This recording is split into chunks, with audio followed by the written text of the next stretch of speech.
Hello guys, আজকে আপনাদের সাথে শেয়ার করব সবজি দিয়ে খিচুড়ি রান্না করা। তো আমি সবজি দিয়ে খিচুড়ি রান্না করব, তাই পেঁয়াজ, কাঁচামরিচ দিয়ে দিয়েছি, সব ধরনের মশলা,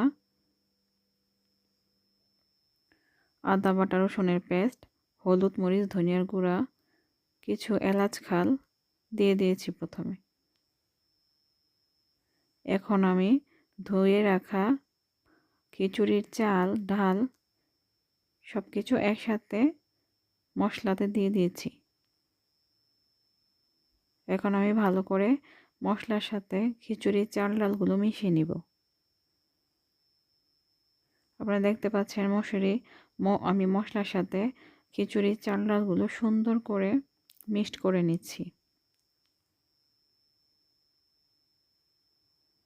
খিচুড়ি রান্নার জন্য মশলা এবং চাল ডালগুলো সুন্দর করে মিক্সড করে নিতে হবে, কষিয়ে নিতে হবে। এখন একটু পানি অ্যাড করে দিচ্ছি।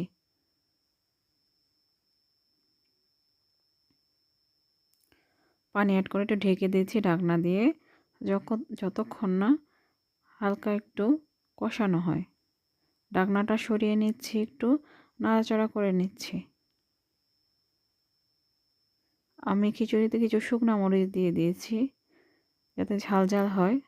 এখন আমি কিছু সবজি সিদ্ধ করে রেখেছিলাম, যেমন বাঁধাকপি, সিম আর কিছু সবজি আমি সিদ্ধ করে রেখেছিলাম, ওগুলো উপরে দিয়ে দিয়েছি।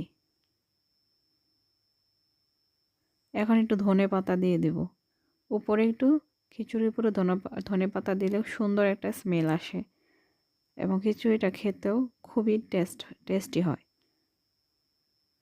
তো এই যে দেখতে পাচ্ছেন আপনারা গাইস, খিচুড়িটা প্রায় হয়ে এসেছে এবং একটা সুন্দর কালার এসেছে খিচুড়ির। এটা হচ্ছে সবজি খিচুড়ি।